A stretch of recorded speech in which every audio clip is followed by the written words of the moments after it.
Bonjour et bienvenue à l'Institut des Libertés pour cette nouvelle émission de cette nouvelle semaine qui va sûrement être intense et chaude et qui commence par hier, en tout cas parce que vous savez que quand vous verrez cette vidéo, elle est quelques jours après, la surprise de savoir que Cyril Hanouna allait se présenter à la présidence suprême, ce qui a valu cette remarque de ma mère qui a regardé Charles et qui a dit « Si Cyril Hanouna y va, tu peux y aller ». Ce qui montre l'immense confiance. Non, à mon avis, c'est pas comme ça qu'il faut le prendre. C'est qu'elle dit, écoute, vraiment, si on en arrive à ce niveau-là, ouais, t'es quand même au-dessus, quoi. Oui, c'était... Non, mais c'était rigolo. Mais c'est... Donc voilà, c'est un truc qui prouve à quel point il y a eu une fusion depuis une vingtaine d'années entre le monde de la politique et le monde des médias, quoi. Du spectacle. Du spectacle. Ils pensent tous qu'être président de la République, c'est venir devant dans le poste. Là, c'est le nombre de likes que tu as sur les réseaux sociaux, tous en l'air. Tous en l'air. Et ce qui fait qu'aujourd'hui, les politiques passent leur vie, quand tu vois des comptes, je ne sais pas, celui de Sarah Knafo, qui s'est mis terriblement en scène en allant aux États-Unis, en faisant des trucs, tu te dis, mais c'est un reportage de Majorette ou comment ça se passe? Non, mais tu vois, tu te dis, qu'est-ce que vous faites? Mais qu'est-ce que vous faites? Exactement, gouverner une nation, comme disait Richelieu, c'est se condamner à la damnation. C'est pas parce qu'on est dans les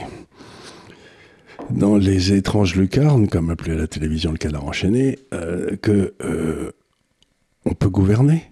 C'est-à-dire gouverner, c'est choisir entre deux mauvaises solutions. Et donc ça vous déchire, ça vous tue. Regardez un homme comme Carter qui était un brave homme. Il a été président de la République 4 ans, il est rentré, c'était un beau jeune homme et tout, il est sorti, c'était un vieillard rompu, quoi. Donc, vous n'imaginez pas ce que c'est que de gouverner. C'est une abomination, prendre des décisions de vie ou de mort qui est engageant. Je sais pas, moi. Tous ces gens qui se précipitent en étant fous de bonheur à l'idée qu'ils seront tout le temps à la télévision, ça me paraît bizarre. Mais je crois que ça, et ça fait un moment qu'on l'a déterminé, c'est qu'on n'est plus dans un seuil de grandes personnes, c'est l'hubris qui a pris le dessus, et c'est véritablement la vanité des vanités de vouloir être dans le poste, d'être son intéressant. Et alors, ce qui est bizarre aussi, c'est une espèce de volonté de puissance et de volonté d'amour que je trouve très étrange parce que en réalité, comme tu dis, je pense que la fonction suprême et une fonction de direction n'est pas une fonction où tu es amené à être aimé. C'est le roi Salomon. Tu vas devoir prendre des décisions difficiles et potentiellement tu vas être détesté justement. Il y a des moments où tu seras détesté et puis surtout, ce qui me surprend le plus là-dedans, c'est pour être tu endosses la tunique de Nexus, c'est-à-dire que c'était un des travaux d'Hercule, puis à un moment, il a mis une tunique, si tu veux, qui le brûlait, mais qu'il ne pouvait pas enlever. Et donc, tu endosses cette espèce de tunique qui va te détruire, et elle ne peut pas ne pas te détruire.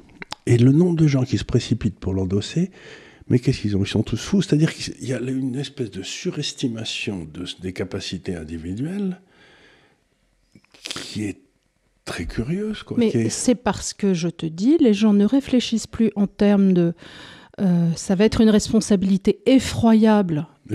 Et en suis-je capable? Ils raisonnent en termes de « je veux être très connu de ma gardienne, je veux qu'on me regarde, je veux qu'on parle de moi ». Et après, il y a des gens qui sont littéralement brisés ainsi dans leur campagne politique, on l'a vu, parce qu'en réalité, ils n'y sont pas allés avec Alors, encore une fois, je vais faire une référence aux évangiles. Et le Christ, il est là.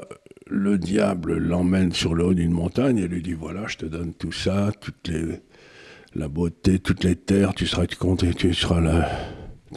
Tu auras le monde sous ton contrôle, etc.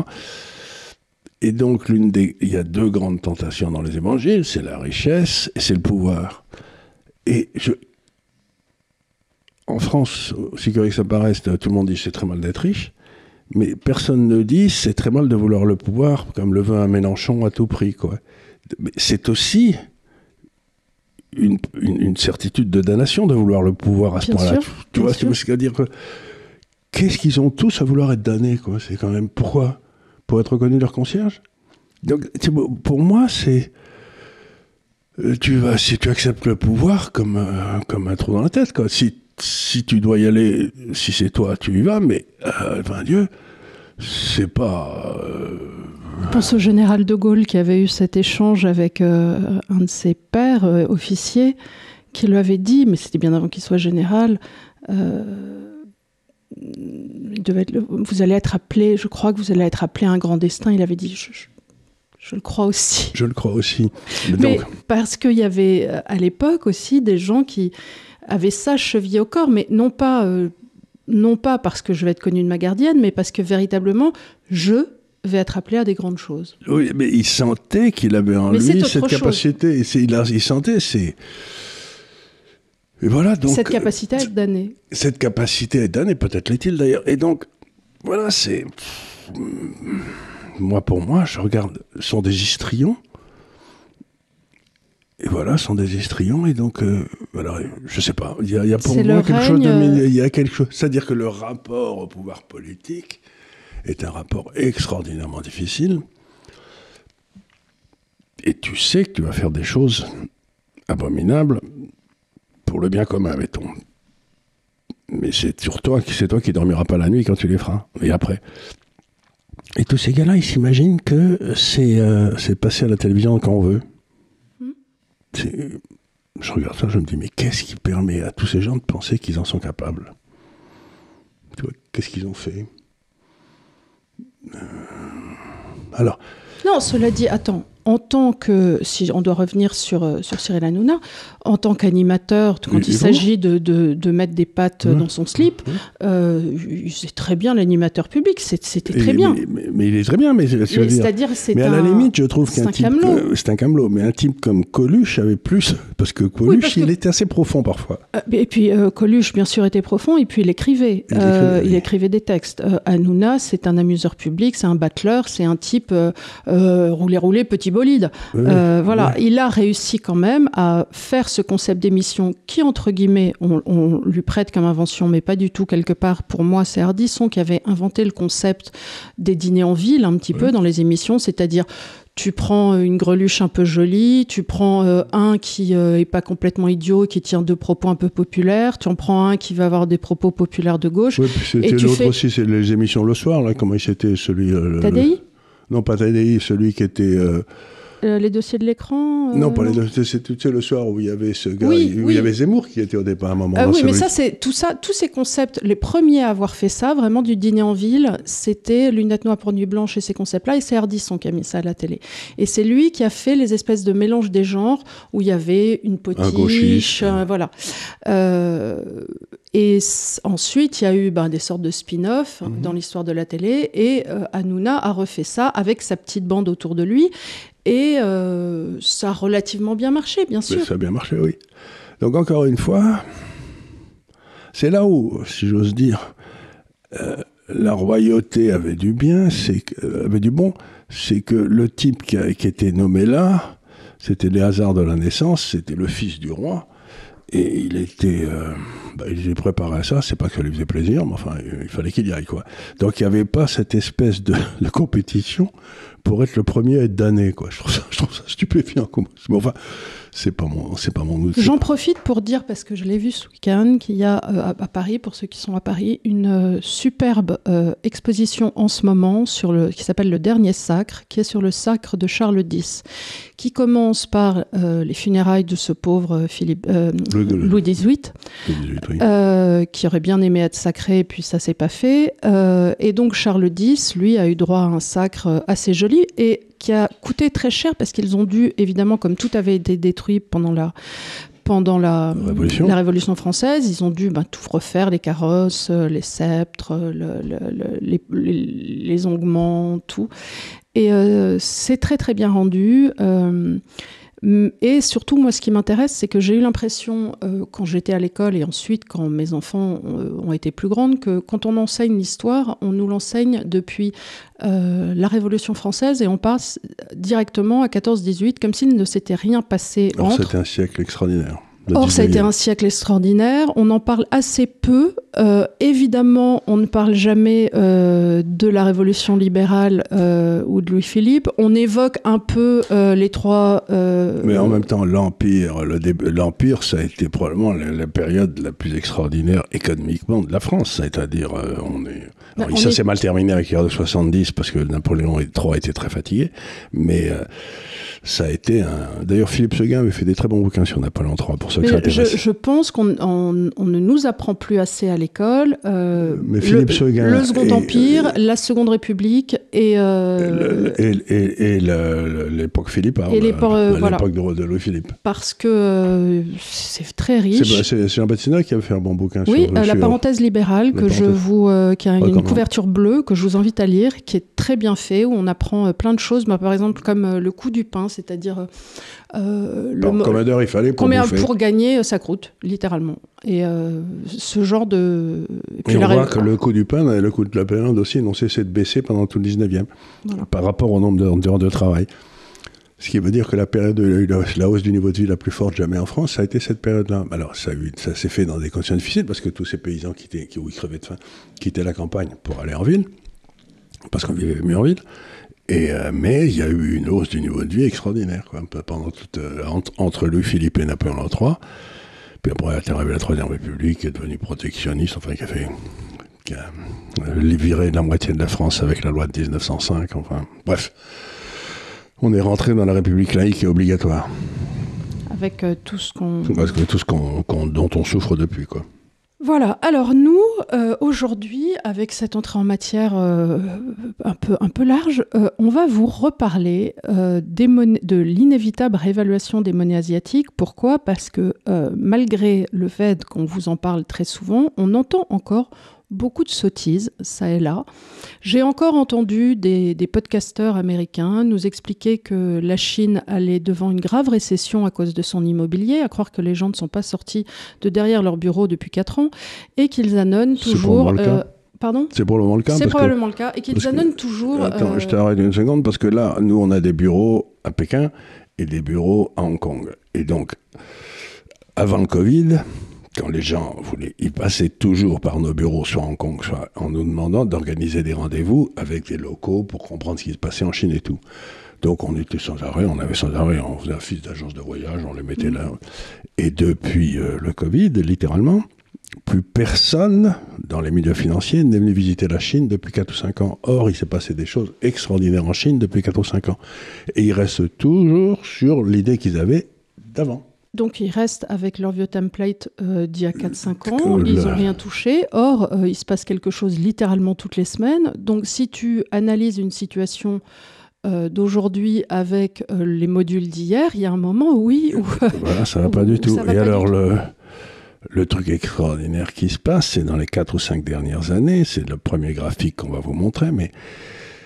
c'est un truc extraordinaire qui se passe, c'est-à-dire que la Chine avait des excédents de ses balances commerciales, c'est-à-dire que c'est la différence entre ce que tu vends et ce que tu achètes à l'étranger, quoi.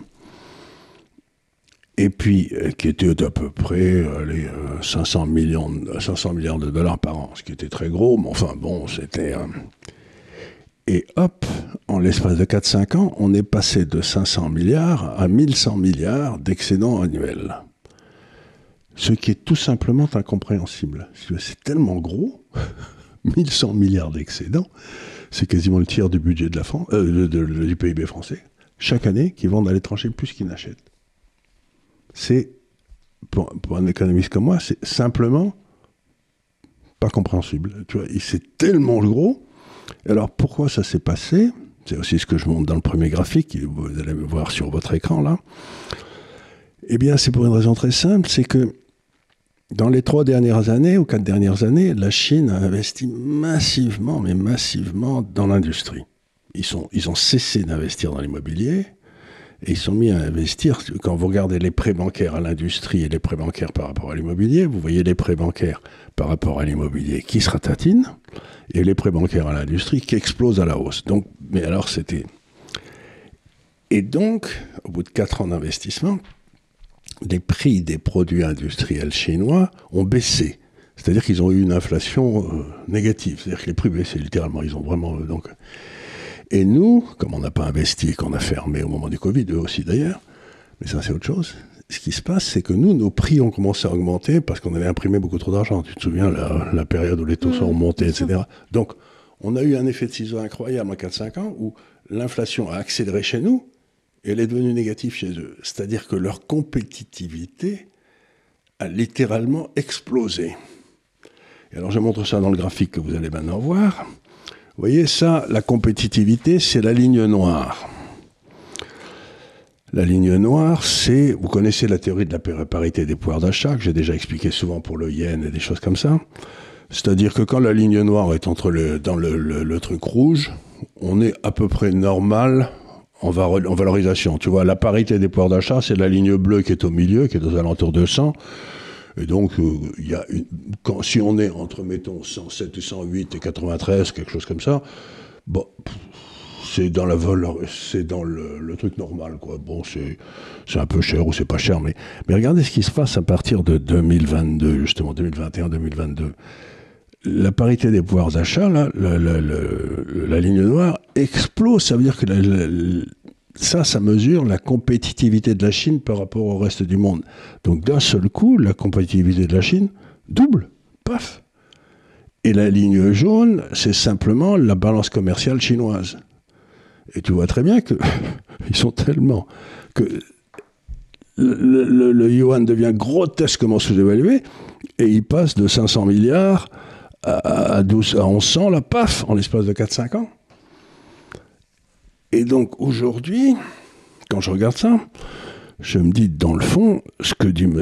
Trump, c'est que il n'y a aucune raison que le yuan n'ait pas bougé par rapport au dollar depuis 5 ans.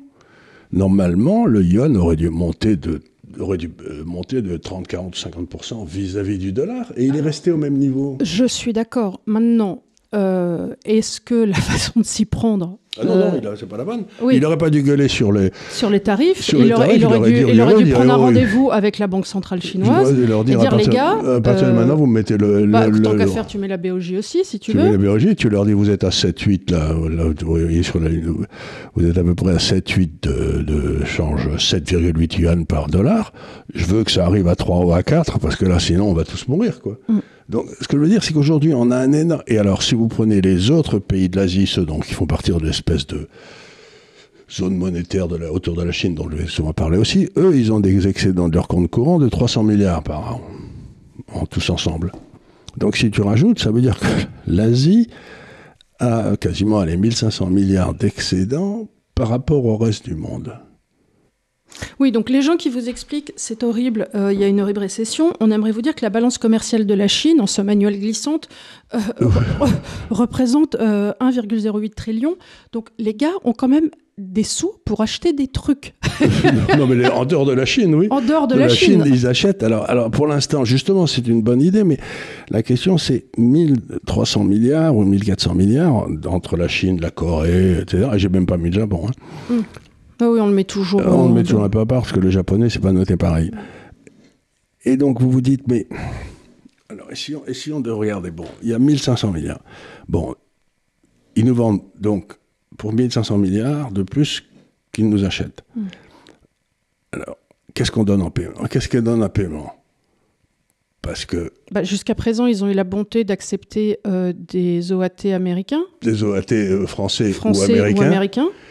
On leur donnait des petits billets verts contre ça, et puis ils disaient... Mais maintenant, d'accord, on est très content, mais maintenant, si vous prenez le dollar, bon, il ne sert plus à rien pour acheter du pétrole, non. Et puis je vais vous expliquer après qu'il ne sert plus grand-chose pour acheter les autres trucs aussi. Donc, alors ça, j'aimerais que tu expliques bien aux gens, parce que beaucoup de gens ont du mal à comprendre...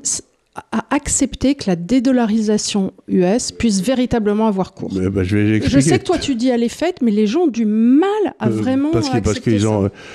Alors, avant qu'on arrive à ça, c'est une balance des paiements. Alors c'est compliqué, donc accrochez-vous les gars, mais ça s'appelle une balance. Pourquoi ? Parce que ça s'additionne à zéro. Dans un monde idéal, oui. Non, ça veut dire zéro. Comptablement, ça ne peut pas s'additionner à autre chose.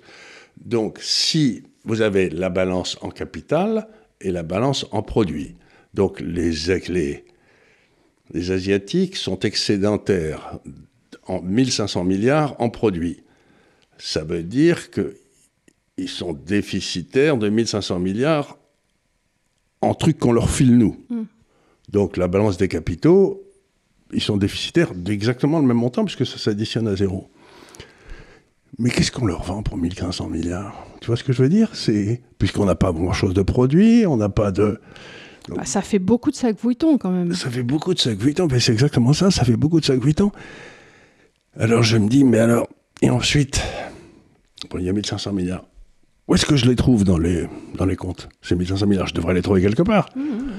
Normalement, les réserves de change de la Chine devraient exploser à la hausse, tu vois. Le pognon arrive, ils achètent du dollar, ils donnent des yuan, et puis les dollars, ils se retrouvent en réserve de change, et les yuan, ils se retrouvent dans l'économie. Donc on doit avoir une augmentation de la masse monétaire chinoise accompagnée d'une forte augmentation des réserves de change, tu vois. Il n'y a pas d'augmentation des réserves de change. Et je découvre que, en fait, il y a une grosse partie de ces excédents qui sont dans les dépôts bancaires à Hong Kong. On en a parlé aussi. En poste d'attente. En poste d'attente. Mais si tu mets ça dans un dépôt bancaire et que ce dépôt bancaire est prêté à personne, ça fait une influence déflationniste et récessionniste sur le reste du monde. Oui, parce que c'est comme si tu avais un peu une perte, d'abord une perte de vélocité de la monnaie, mais exactement. Et presque une perte de masse monétaire. C'est ça, donc tu es là, donc il faut un peu le même coup. Elle n'est pas perdue comme quand une banque se crache, mais en tout cas si elle ne circule plus, elle ne fait pas grand-chose pour toi. Elle ne fait pas grand-chose non plus, donc ça mène à une baisse, comme tu l'as dit, de la vélocité de la monnaie, c'est-à-dire à une baisse des taux d'intérêt en Chine, qui ont beaucoup baissé, on était content parce qu'on avait des obligations. Mais ce que je veux dire par là, c'est que c'est un système qui me semble insoutenable. Tu vois ce que je veux dire? C'est-à-dire, il y avait un économiste qui est assez connu qui disait qu'un truc, en général, quand quelque chose ne peut pas durer, eh ben ça, en général, ça ne dure pas. Ce qui était une remarque assez profonde, c'est-à-dire là, j'ai l'impression que je suis devant un phénomène qui ne peut pas durer. Il va se passer quelque chose parce que la Chine, à ce taux de change, est beaucoup, beaucoup, beaucoup trop compétitive. Alors tu penses qu'il va se passer quoi? Maintenant que Trump a fait les gros yeux... La première des réactions de Trump, c'est de devenir protectionniste, en disant à ce prix-là, on ne travaille pas avec vous, c'est pas la peine. Donc Trump a eu la première réaction. Je deviens protectionniste. Bon, c'est une des réactions possibles. La deuxième, c'est qu'il n'y a aucune raison que la Banque centrale chinoise continue à maintenir le dollar à 7,8 yuan au dollar. Cette monnaie doit monter pour que les autres, d'abord pour que les Chinois eux-mêmes, avec un taux de change qui aurait monté, puissent acheter beaucoup plus de produits étrangers, venir prendre des vacances à Paris, etc. Pour l'instant, ils la maintiennent à un niveau qui est grotesque.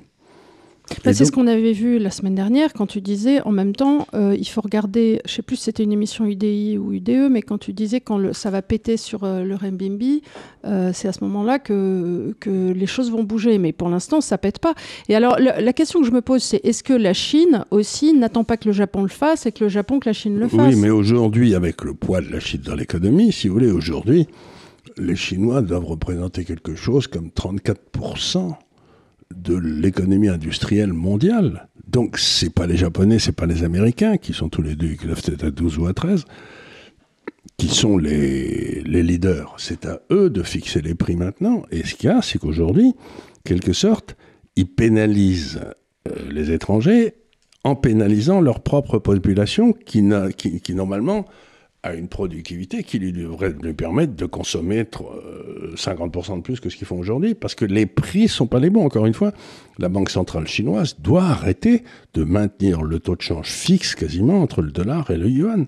Mais je ne sais pas, alors de ce que j'ai lu des papiers de GAFCAL que je lis sur la Chine, la confiance interne en Chine des ménages n'est pas forcément restaurée et ils ont relancé un petit peu l'économie sur la voiture. La seule façon de la restaurer, c'est de laisser le taux de change monter, que le type se rend compte qu'il peut aller passer ses vacances à Paris pour la moitié de ce qu'il faisait il y a un an. Donc ils précipitent tous, parce que s'il y a une chose de certain, c'est que dès que quelqu'un commence à voir son niveau de vie monter, la première des choses qu'il fait, c'est aller voir comment vit le pays d'à côté, quoi. Ça, c'est, donc, mais ce que j'essaie de dire, c'est que je ne sais pas quelle est la solution, mais c'est une situation complètement instable, qui n'est pas, et qui est blanant. En quelque sorte, tu as dans le monde trop de dollars, pas assez de yuan, puisqu'ils ont des excédents tout le temps. Et la raison pour laquelle on a cette situation qui dure, c'est parce que le yuan est fixé par rapport au dollar. Donc, la quantité de yuan ne peut pas augmenter, la quantité de dollars ne peut pas baisser, puisque tu as fixé le prix entre les deux, il ne bouge pas. Ben, pour casser cette espèce de malédiction, trop de dollars, pas assez de yuan, ben, il faut que le prix du yuan change. Enfin, j'en sais rien, moi, ça me paraît... Je suis là, je regarde ça, je me dis, ben dis donc, j'ai rarement vu un truc comme ça, quoi. Mais à ce niveau, je l'ai vu, mais j'avais vu l'Allemagne faire ça, mais jamais à ce niveau-là. C'est en volume que c'est monstrueux. Mais donc, tu penses que ça peut entraîner par répercussion une grosse récession chez nous en Europe ? Mais écoute, aujourd'hui, il n'y a pas un gars en Europe qui peut faire concurrence, comme dit ton frère en rigolant, quand la Chine rentre dans un marché, la première des choses qui en sort, c'est la rentabilité des entreprises en concurrence avec la Chine. Donc, le dollar, en plus, ce couillon d'euro est monté depuis une 15 jours. En plus, histoire de... Ouais, mais pour la raison que j'ai expliquée, mais ça, c'est autre chose. Et donc, les bagnoles, j'ai vu qu'ils se mettaient à faire des avions aussi. Ah bah alors là, on n'a même plus les Rafales. Ils font des avions, ils font des centrales nucléaires, ils font... donc je me dis, mais...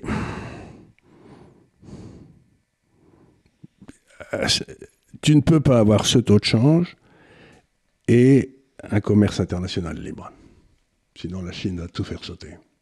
Et à ce moment-là, ayant tout fait sauter, ça ne sera pas bon pour eux parce qu'ils n'auront plus personne à qui vendre. Donc, ce que tu dis, là, dans une certaine mesure, c'est quand bien même nous avons une vision libérale ici, il faut se protéger de la Chine. Il faudrait presque des mesures protectionnistes en France si on était au gouvernement. Si on était au gouvernement, on dirait, écoutez, à ce prix-là, c'est même pas question. Quoi. On n'a pas une chance. Quoi. On ne peut pas travailler ensemble. On ne peut pas travailler ensemble, donc on ne peut pas acheter. C'est du dumping commercial. C'est du dumping, c'est-à-dire ce qu'ils ont fait pendant un petit moment, c'est que dans le fond, ils produisaient littéralement à perte, donc les usines chez nous fermées, et on avait des déficits, ils achetaient le déficit, ce qui permettait de maintenir la monnaie sous-évaluée, et de faire encore plonger les déficits, donc c'est du dumping. Le dumping dans un système libéral, c'est complètement interdit. Oui, bien sûr. Parce que donc... comme les ententes frauduleuses. C'est comme les tentatives de monopole, etc. La Chine est en train d'essayer d'organiser un modèle où elle serait la seule à pouvoir produire industriellement. Mais à ce moment-là, ils nous mettront les prix n'importe où. Et c'est pas ça. Donc, je suis devant un truc où je me dis, la fixation du dollar par rapport au yuan, et donc de l'euro par rapport au yuan aussi, est mortel. C'est un danger. Et donc, si vous avez... alors, ce qu'ils ont fait aussi, beaucoup les Chinois, c'est qu'ils ont dit, je me retrouve avec, mettons, des euros ou des dollars, et ce que je vais faire, c'est que je vais acheter l'or. Alors, évidemment, l'or, il a suivi la courbe noire, là, c'est monté comme une fusée. Mais en même temps, ça ne résout pas le problème, parce que le type qui a vendu l'or, lui, il est ramené au problème précédent. Bon, les Chinois, ils ont moins de dollars, mais lui, il en a plus. Et qu'est-ce qu'ils vont foutre de ces dollars ? Tu vois ce que je veux dire ? Il est ramené. Donc, acheter de l'or, c'est une façon de repasser la patate chaude au mec d'à côté. Tu sais, comme on joue au rugby, de temps en temps, il y avait des types qui arrivaient, j'avais la balle, et puis ils avaient l'air méchants en face. Puis je pouvais rien faire, donc je filais la balle au mec à côté pour que ce soit lui qui les prenne. Quoi. C'est de bonne guerre. C'est de bonne guerre. On appelait ça une passe de maçon, parce que il allait se faire casser la gueule après. Mais enfin, bref. Ça, c'était des bonnes techniques. Mais là, si j'ose dire, l'or, c'est la passe de maçon, quoi. Donc, l'or, en quelque sorte, indique qu'il y a quelque chose qui n'est pas normal. Oui, oui. C'est un peu ça. Alors, ça, c'est donc la première chose dont je devais discuter, parce que j'espère que vous avez bien compris, c'est que, quelque part, le gouvernement chinois, quand ça commence à péter dans tous les sens, il se dit, je bouge pas. Donc, il y a à partir de 2021-2022, ils ont décidé de fixer le taux de change du dollar par rapport au yuan. Mettons ça. 7, non, c'est pas 7,8, je ne me souviens plus. Il a été fixé, il n'a pas bougé. Et depuis, ils n'arrêtent pas de le maintenir comme ça. Mais maintenant, il faut qu'ils se rendent compte que ne pas prendre de décision sur le yuan, c'est prendre une décision. Et qui va entraîner des trucs très graves après. Oui. Donc, j'espère, je crois qu'ils sont compétents, mais j'espère qu'ils se rendent compte que maintenir ce taux de change est presque une déclaration de guerre économique au reste du monde, quoi. Alors, on peut dire que d'une certaine mesure, pas sur le taux de change, mais en tout cas dans leur attitude, Trump leur a très bien expliqué qu'il trouvait qu'il en avait gros. On peut dire ce qu'on veut, mais il a amplement expliqué. Signifié qu'il en avait gros à la Chine. Il en avait gros à la Chine. Et alors, mais il l'a fait. Oui. Et il l'a fait sur la mauvaise chose, parce qu'il l'a fait sur quelque part les conséquences et non pas sur le. Il a tapé sur le symptôme, pas sur la cause. Pas sur la cause. Il aurait dû dire, écoutez, votre histoire de taux de change fixe par rapport à nous, c'est complètement idiot. Votre taux de change, il doit monter de 30, 40, 50%. Et si vous ne le faites pas, on va vous coller des tarifs. Ça, il aurait pu le dire. Et ça aurait été intelligent. Mais voilà. Bon, ça, c'est la première des choses que je voulais dire. Donc, c'est pas que Alors, qu'est-ce qu'on a dans les positions qu'on a recommandées ? On a des valeurs chinoises qui bénéficieront si on arrive à la chose, c'est-à-dire si le dollar monte, si le yuan monte beaucoup en tant qu'Européen, vous gagnerez beaucoup sur le change et puis elles resteront compétitives parce qu'elles le sont déjà beaucoup trop. L'or, l'or c'est les valeurs pétrolières en principe, ça c'est aussi un machin qui aura de la valeur quoi qu'il se passe.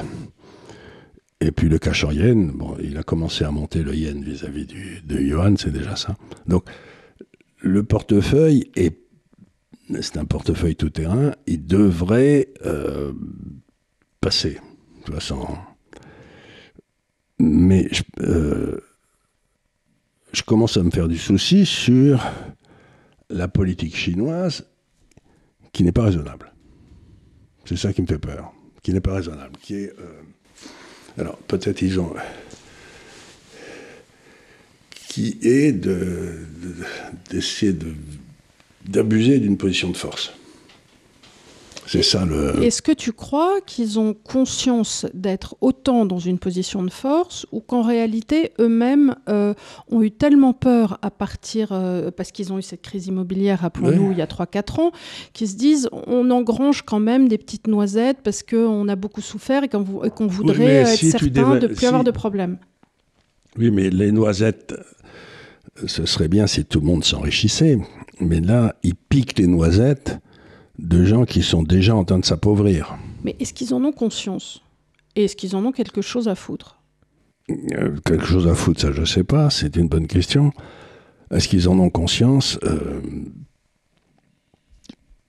Ils ont dû étudier les années 30, comment la France, en dévaluant et en prenant tout l'or et en avait créé les conditions pour que la récession devienne la dépression, bref.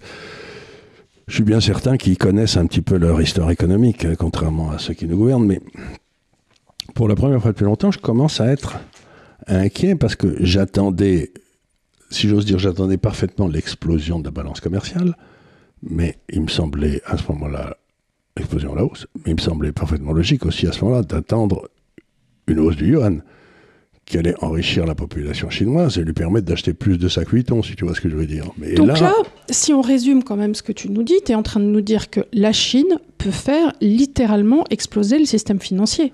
Elle peut, si elle continue, il va y avoir des désastres, mais qui ne se passeront pas en Asie, pour des raisons que j'ai longuement expliquées, qui se passeront en Europe, et peut-être sur le dollar, et peut-être sur des choses comme ça. Est-ce que tu penses que ça peut achever le dollar ? Le dollar, il va pas bien, mais oui, c'est-à-dire que...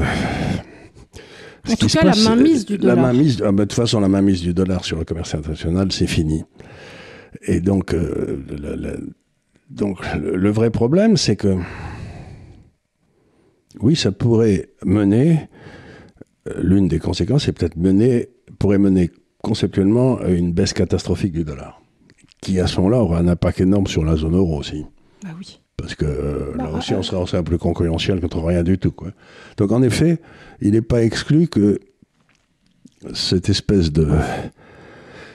Si on ne gère pas la réévaluation de yuan, il n'est pas impossible qu'on ait quelque chose de très désagréable sur le dollar. Oui, c'est pas impossible.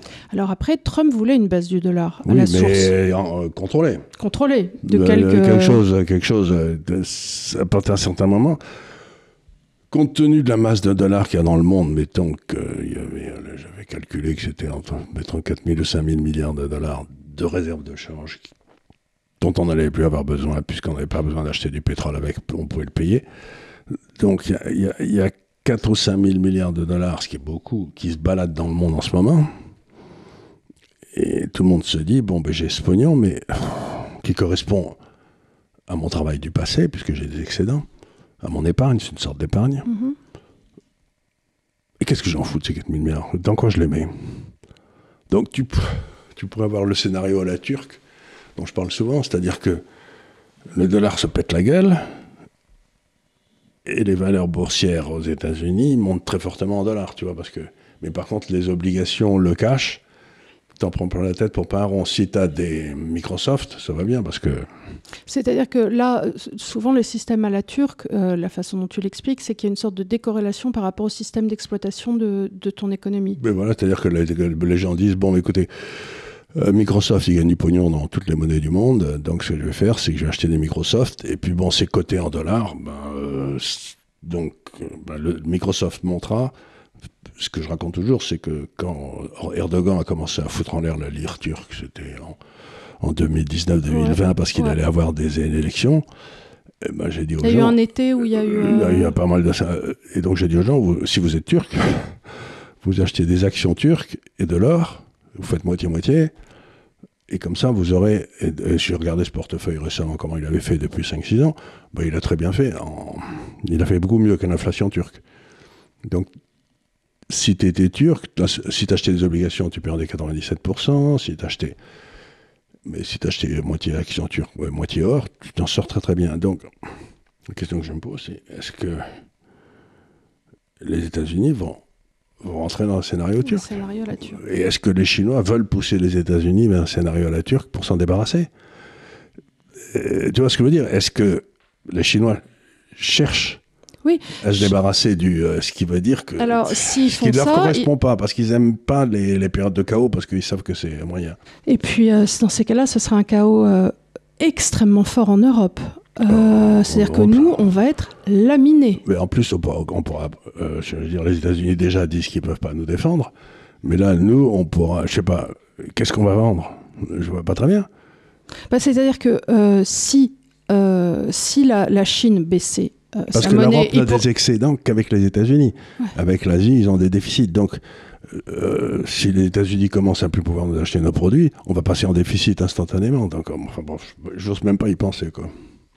Tu vois ce que je veux dire? Je dis pas que ça va arriver, mais je dis que cette situation d'une Chine qui est trop compétitive, compte tenu de la fragilité de certaines d'autres zones du monde, ça tient pas la route. C'est pas possible. Enfin, je sais pas. Il y a quelque chose. Tu vois, il y a des moments où il faut simplement dire, moi, pas comprendre, quoi. C'est-à-dire qu'il faut là, de toute façon, soit eux-mêmes prennent des décisions politiques, soit sinon, on va prendre le mur de la réalité, parce que cette situation ne peut pas durer avec un dollar qui si le dollar commence vraiment à se viander. Tu penses que ça peut venir à quel je sais pas, tu sais, ça 2 mois, 6 mois, ça, un an? C'est pas comme ça qu'il faut raisonner, parce que ça, j'ai aucune idée du timing, mais je sais que compte tenu de ce que je vois là sur ce graphique, c'est inévitable. Ou bien le yuan monte comme une fusée, enfin monte bien, et donc à ce moment-là, ça donne une bouffée d'oxygène à tout le monde. Ou bien il va se passer des choses, et on l'a très bien vu lors de la petite crise qu'on a eue sur les marchés. Ce qui est très intéressant dans les crises, c'est pas la crise, c'est les victimes collatérales. Oui. C'est-à-dire que là, t'es là, toi, tu regardes, tiens, le marché américain se pète la gueule, et pan, l'euro monte. Tu vas dire, attendez. C'est tout. Et les pétrolières... les pétrolières se viandent. Tu dis, mais pourquoi? Mais pourquoi? C'est parce que vous avez bombardé l'hôpital à la place de bombarder la batterie qui était là-bas, quoi. C'est un coup de pas de peau, c'est ce qu'on appelle les victimes. Donc, dans une crise comme ça, il y aura... Et moi, je peux pas...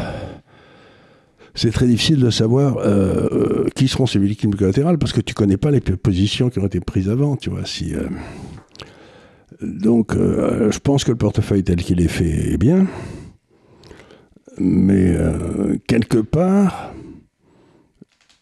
si je viens un petit peu en arrière, je regrette d'avoir vendu mes obligations chinoises, parce que si jamais ça part, c'est elles qui vont monter le plus, quoi.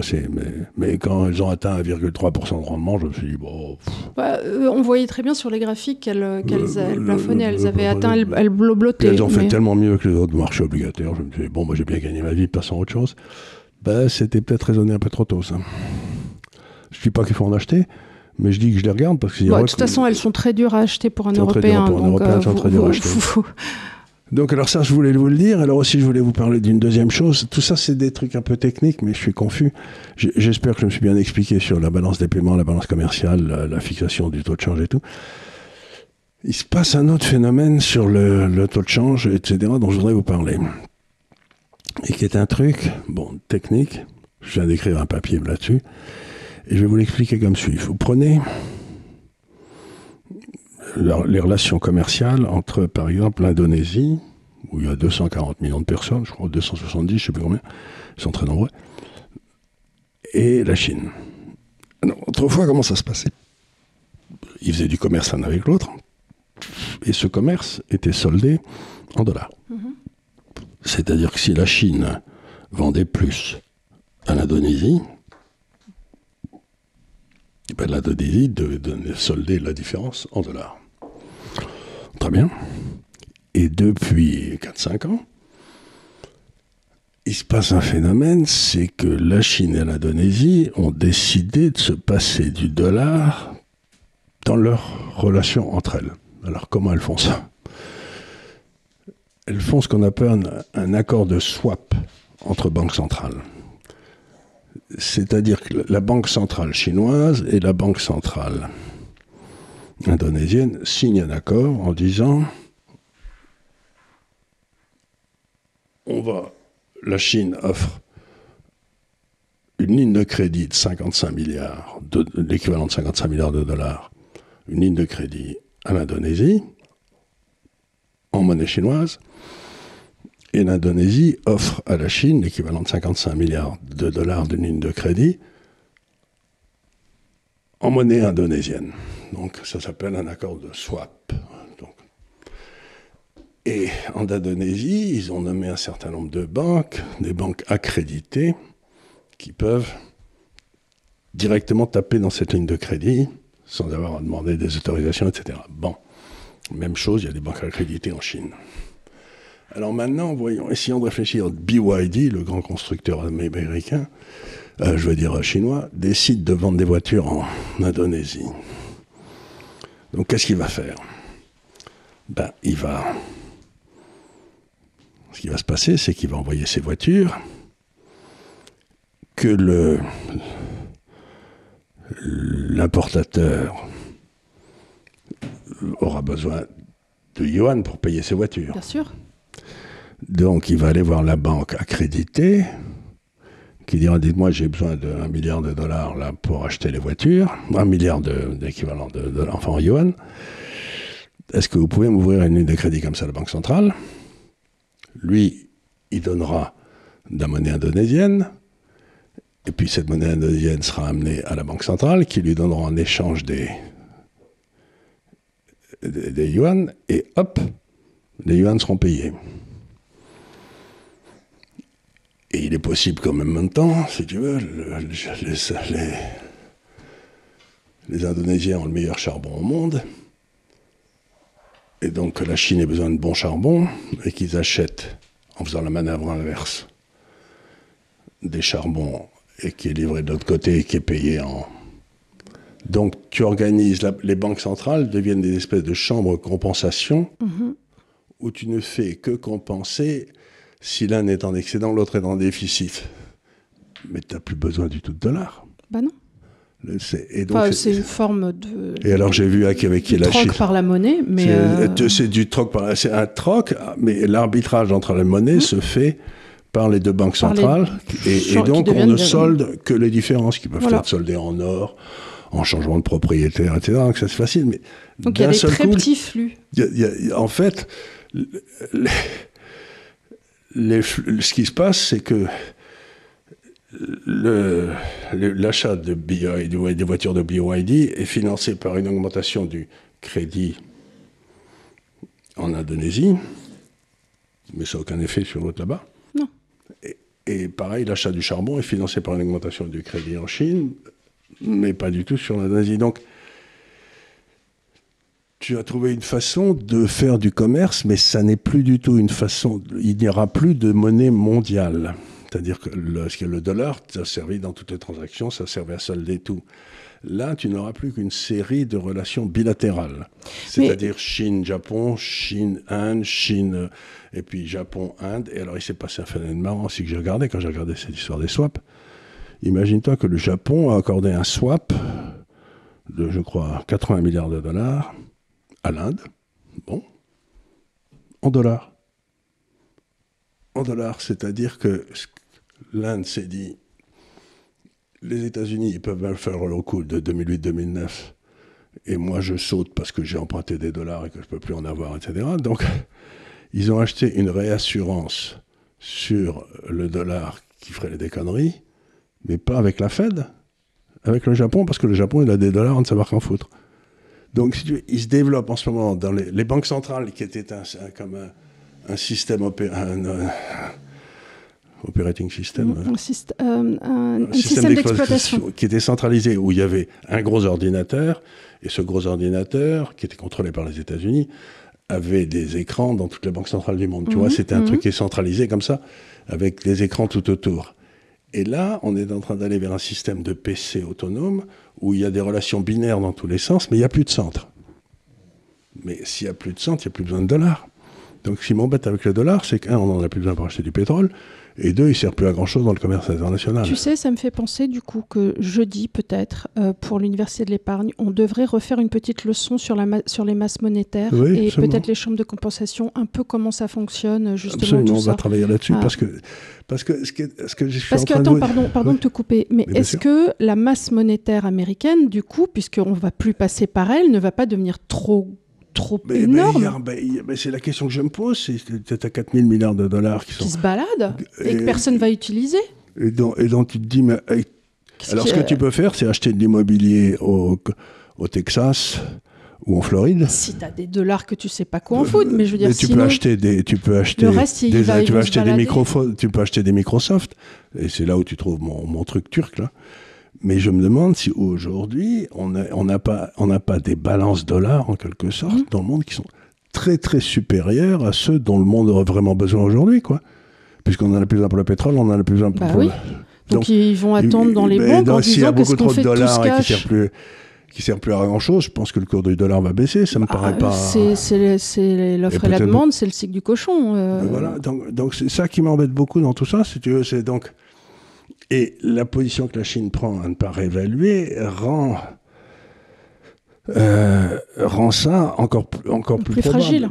Encore plus probable. C'est-à-dire que là, donc il y a un excédent de dollars. La façon de résoudre cet excédent de dollars, ce serait que les actifs aux États-Unis deviennent très bon marché par rapport aux actifs chinois. Or, aujourd'hui, c'est pas le cas. Pas dans les grandes villes, non. L'immobilier est toujours tenu. Et même la bourse... Mais si tu veux, depuis 4-5 ans, la bourse chinoise a fait beaucoup moins bien. C'est simplement depuis 1 an qu'elle fait mieux. Mais... tu m'avais dit, plus 21% l'année dernière. Elle a fait 21% par rapport à la bourse américaine. Donc elle a fait beaucoup mieux, mais elle avait baissé de 40-50% avant. Donc, en attendant, avoir des actifs à volatilité faible en Chine... comme des valeurs qui ont un bon rendement, c'est peut-être pas si mal que ça, quoi. Et avoir du yen, c'est bien aussi. Donc, ce que j'essaie de dire, c'est que Même si sur le yen, on est tous un peu Anne Masseran, là. Hein. Non, mais le yen, il est bien monté par rapport au dollar. Hein. Par rapport au dollar, c'est à cause de l'euro qu'il faut... C'est la hausse de l'euro. Nous, on a... Mais ça fait rien. En attendant, ça n'a pas baissé en euros. C'est-à-dire qu'il est monté de 5%. L'euro, vis-à-vis du yen, il est à peu près au même niveau que quand on l'a acheté, donc ça n'a pas bougé. Donc au moins, on n'a pas pris la gamelle. Mais ce que je veux dire, c'est que dans le portefeuille qu'on a, les parties antifragiles, or et yen, dans ce monde-là, elles devraient cartonner. Et les parties fragiles, du style actions chinoises, ça devrait tenir parce qu'elles sont tellement sous-évaluées que c'est pas la peine. La partie la plus dangereuse, c'est sans doute le truc... énergétique, mais en même temps, je vais pas vendre d'énergie. Voilà. Donc il y a une partie de notre portefeuille qui est un peu plus en risque que le reste, c'est la partie énergétique. Mais en même temps, quand vous touchez du 7% sur Total, vous vous dites, bon, ça va peut-être baisser, mais il y en a marre, quoi. Et du 4% sur Exxon, quoi. C'est beaucoup mieux que les obligations, quoi. Oui. Donc voilà, c'est pas... Je suis désolé d'être aussi... technique et imprécis, mais là, on est dans un système où les décisions politiques empêchent les ajustements économiques, ce qui veut dire que quand cette barrière politique saute, c'est comme une dévaluation, si tu veux, à ce moment-là, l'ajustement se fait avec une rapidité. Et donc, on est dans une de ces périodes-là où vous espérez que ça va changer, mais vous espérez que peut-être pas que ça va changer. Tu vois, je veux dire, si ça change, ça va. En attendant, il va y avoir quelques moments difficiles, là. Et on est peut-être en train d'assister, mais je fais attention à ce que je dis, à l'agonie du dollar, quoi. Et ça risque de pas être beau à voir, quoi. C'est le problème, et on l'a vu dans l'histoire avec un grand H, c'est que quand les empires meurent, les périodes de transition, que ce soit la mort de... Pardon ? Sur leur monnaie, ça se passe jamais bien. Ça se passe jamais bien. Et quand on passe d'un monde à l'autre, c'est ce qui s'était passé. On a eu la grande crise des années 30. Et quand on passait de $2 à la livre, oui. Du dollar à la livre sterling. Voilà, de la livre sterling, voilà. Et là, la question que je me pose, c'est est-ce que cette espèce de lent étranglement que la Chine fait sur le monde du dollar, est-ce qu'il est volontaire ou est-ce que c'est juste une erreur ? Tu vois ce que je veux dire ? Parce que si c'est volontaire... Non, mais parce que ça pourrait être une erreur dans le sens où les Asiatiques, depuis les crises asiatiques... Ils n'ont pas envie d'en voir une autre. Ont adopté cette sorte de dumping. Oui, comme de solution façon de leur courante. problème. Et ils l'ont tous fait. Donc, voilà, et ça pourrait... on arrive à la fin. Aujourd'hui, ce que tu dis, c'est vrai, c'est qu'on est en train d'arriver au résultat de cette politique suivie par les Asiatiques de dumping de façon à accumuler des réserves. Ils en ont plus besoin et ils continuent à le faire. Donc, quelquefois, on a du mal à se départir d'un truc qui a marché, quoi. D'un truc qui a marché.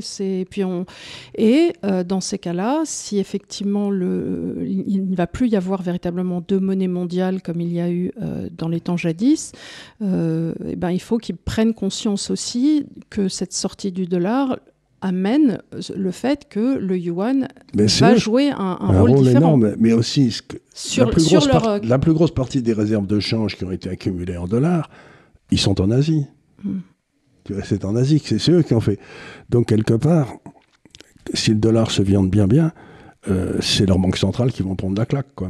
Aussi, bah oui. Ils ont peut-être intérêt à essayer de limiter.